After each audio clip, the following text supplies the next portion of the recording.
Hello! Welcome to The Healing Artist. I'm your host, Freda, and friends, it is a Frequency Friday episode.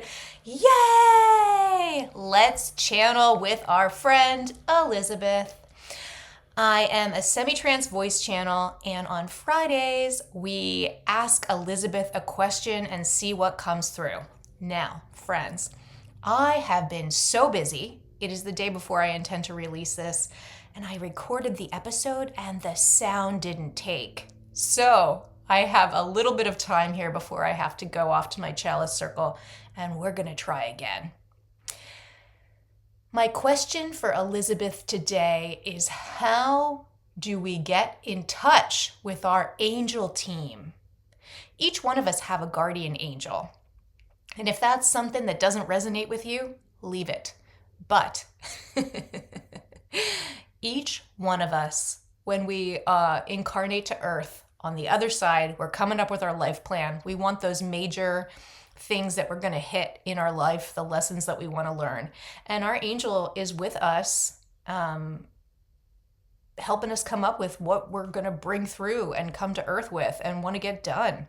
And we are never alone. Your guardian angel is with you always. And some people have more than one, which is pretty cool. I believe I have one guardian angel in this life. And they are someone who I have had as a guardian angel repeatedly through multiple lives. However, from my understanding, we don't always have the same guardian angel. I just have had this same one through other incarnations, and that's just an awareness that I have. So friends, I would love to drop in and ask Elisabeth, how can you get in touch with your guardian angel? And let's see if we can do this quick. All right, I'm going to drop out. You asked about how the listeners of The Healing Artist can get in touch with their guardian angels, and we would say to you, just ask. Sit in a prayerful pose. Go out into nature or a quiet place comfortable where you like to sit in meditation in your home, and ask to connect with your guardian angel. Welcome them into the space with you and ask them what is it that they would like to share with you, and then listen. Open a channel between the two of you by asking them to show up in your life. Angels, your guardian angel, will show up to you in signs and synchronicities throughout your day. When you see a sign, when you see repeating numbers, angel numbers, when you see these things, when you see an image that you know has special meaning for you and it returns to you over and over again, when you notice feathers, angel money, when you notice these things, say, thank you, angels, and you can make an acknowledgement that you see, understand that they are there. When you acknowledge the signs and symbols that are coming through, more signs and symbols will come through. And if you would like to have them, you need to ask. It is rare for angels to intervene in your life. The place where they intervene in your life is if there is a catastrophic emergency that was not part of the life plan and would send you on a path that is not preferred. But you need to ask and request. You need to make a special request for them to intervene in your life. So ask them to come in and show their signs and synchronicities in your life so that you can experience them throughout the day. Asking is the first step. You can ask your angels a question and then allow the information to come through your surroundings, like the radio. You can ask a question and allow the shuffle to be on and see if your angels will answer you through the playlist and see what song comes on for you and if it has special meaning and purpose to answer to the question that you are asking. Angels share, say hello, give you a little kiss with angel numbers.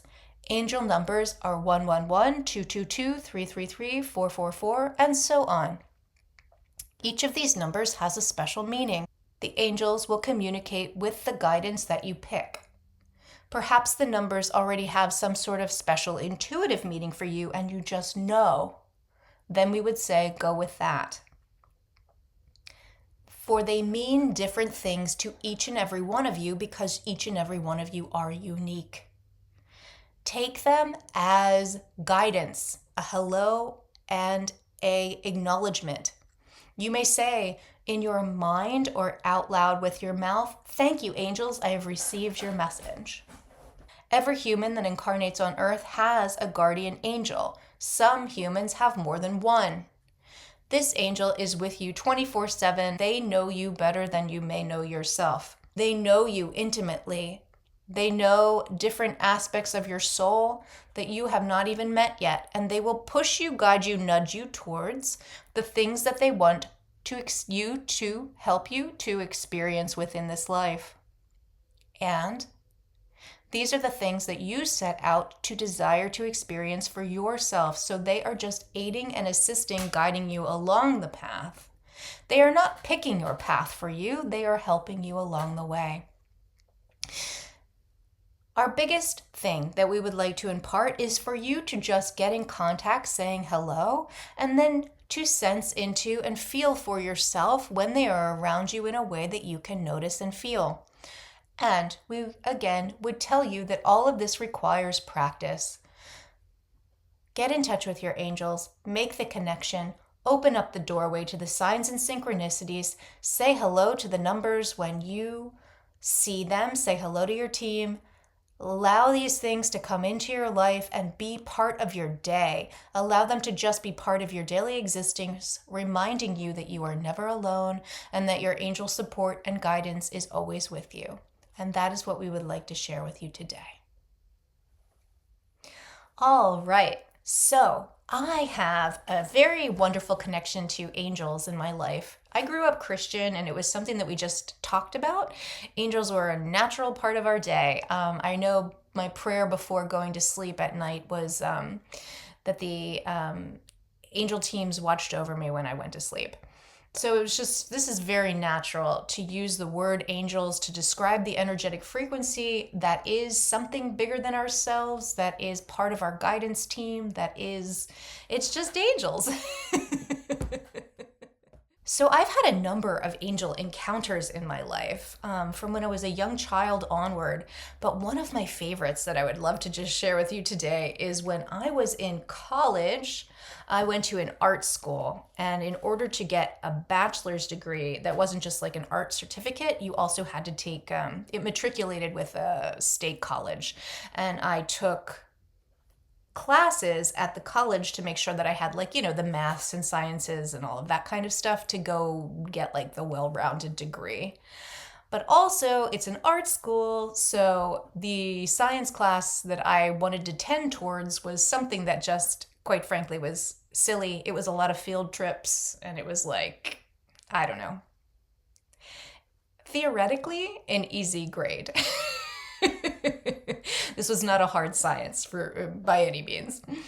I think it was like taught by someone who was like an adjunct professor who spent their career working at the local electric plant or something.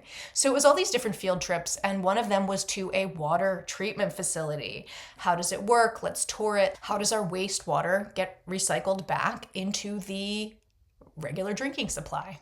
I should also tell you, I lived at home through college to cut down on costs, and I commuted to school, and I would take the bus, I took a bus. The college campus was in the suburbs outside of Philadelphia. I would commute there probably 30, 45 minutes, and I lived in Center City, Philadelphia with my parents. This water treatment facility was like maybe 10, 15-minute drive outside of the city, like on the way to the airport. But it was way closer to my parents' house than like taking this bus with all the other college kids, going back to the campus that was like 45 minutes away, to get onto another bus to head back to where I was. I was just like silly, right? And it was a late night class. It was like 8:30 at night. I was just like, Mom, can you just pick me up from this water treatment facility? Now, you could see it on the highway when you were driving out to the airport, and like we saw it all the time. But none of us had like been down to it. So she was like, yeah, of course. But when push came to shove, when it was actually time for the pickup, she couldn't find the exit to where this thing actually was. So take the tour. Everybody leaves on the bus. It's like 8:30 at night. It's dark. The tour guide leaves and I'm alone. There's no cars in the parking lot. The building is completely locked up. It's a huge facility. There's like a front of the building, the two sides that I can access, the parking lot, and then just like our fence with all of the water treatment stuff behind it. And then there's the highway, and under the highway is like Children of the Corn style, really tall grasses, and it is scary under there. So I'm just standing outside of this building under one little light, is the way I remember it, sort of like the glow of this light in the dark. And I see my mother's car pass over the highway. And I had this thought, because now I've been there quite some time, alone. This was before cell phones. We're talking 1999, 2000. Cell phones existed, but I just didn't have one. I see my mom's car driving the overpass, and I have this knowing that she doesn't know how to get down in here. She doesn't know how to find me. And there is no way for me to get out from where I am without like trekking through these really spooky tall grasses. So I go over to the grasses. I can see the Philadelphia skyline in the background. And I'm like, should I just walk through here? Because it's probably, I don't know, 3 to 5 miles home. And I just had this inner knowing, like, no, do not. It was very scary. I was just like, oh goodness, like there might be people out in there. And I don't know, man. I'm a young kid, 18, 19 years old. And I'm like, oh gosh, no. And I was scared. So I was deep in prayer, you know, all of the Lord is my shepherd and all of this. I was very scared. God, you got to come get me out of this situation. Scared, scared, scared. So this was back in the day of payphones being everywhere. I'm walking around, I'm looking for a payphone to be able to call my mom, to try to even just get in contact with her. And I finally find a payphone, and it's probably been like an hour that has passed. I call my mom and she's freaked out. She's like, look, I don't know how to get down in there. I don't know where you are. And I'm like, I don't know where I am either. I'm underneath the highway. All right, here's the magical part. Out of absolutely nowhere. And I was crying, and I'm on the payphone, I'm crying. All of a sudden, the phone was lifted out of my hand. And what I remember is like a gray jumpsuit, and it was a black man. And I cannot remember their facial features at all, but I know it was a black man, and he was in a jumper, like an old-fashioned service station worker, like that somebody that would pump gas, or a car mechanic, like that kind of one singlet thing that was gray.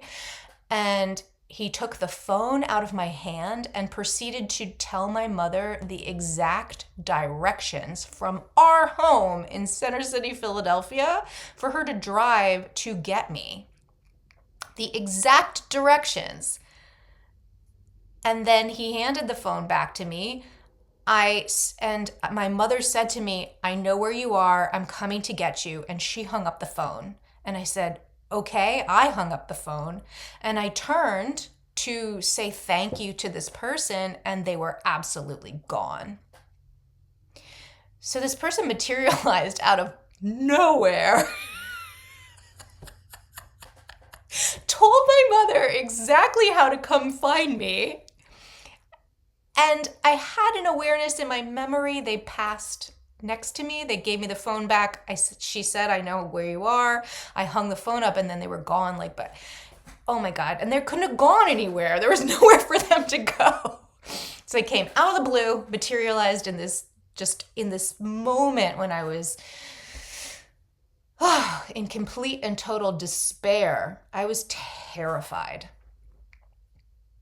It was one of the most like where my cortisol was off the charts. Like I was terrified. And then when this encounter took place and I hung the phone up, I was filled with peace. I don't know how to describe it, but it was a peace beyond all understanding that I think I really ever had. It was like I was a 10 of upset, and then it was just like I was absolutely calm. I knew my mom would be there. She was there in like 5 or 10 minutes. And I got in the car, and that's my story. To this day, I have never forgotten it because that was absolutely my guardian angel. That was my guardian angel. And it was such an awesome experience. And yeah, fear to peace in like a pin drop. Have you ever had anything like this happen to you? I would love to hear your angel story. You can come on the podcast. You can write it in the comments below. I would really love to hear it because this stuff, it's fascinating. I love all these kinds of stories. I have a number of other angel stories as well, so I'd be joyfully happy to share those in the future as well. Okay, angels. I love angels. Do you love angels? All right, friends, I'm going to hop off of here. But I wanted to invite you to my morning meditation community, Return to Self-Love. We meet on Tuesday mornings from 6 to 7 a.m. Pacific time. Now, you don't need to be there in person. I can send you a recording, but it's a membership community, and you should check it out if you're interested. If I resonate with you, come take a class. Come have a channeling session with Elisabeth. Come hang out with me. You can connect to me through my website, fredahealing.com. And yeah, don't be a stranger. Let me know you're listening. You can like, you can write a comment, make sure you subscribe. And if you're on YouTube, hit the bell so that you know when these episodes come out. And let's form a community together. That sounds like fun to me. I am seeking other light workers and other magical humans in this world so that we can create what we want to build, which is something beautiful. Let's make some magic together. All right, friends, I love you. God, universe, source loves you. And I hope that you have a wonderful day.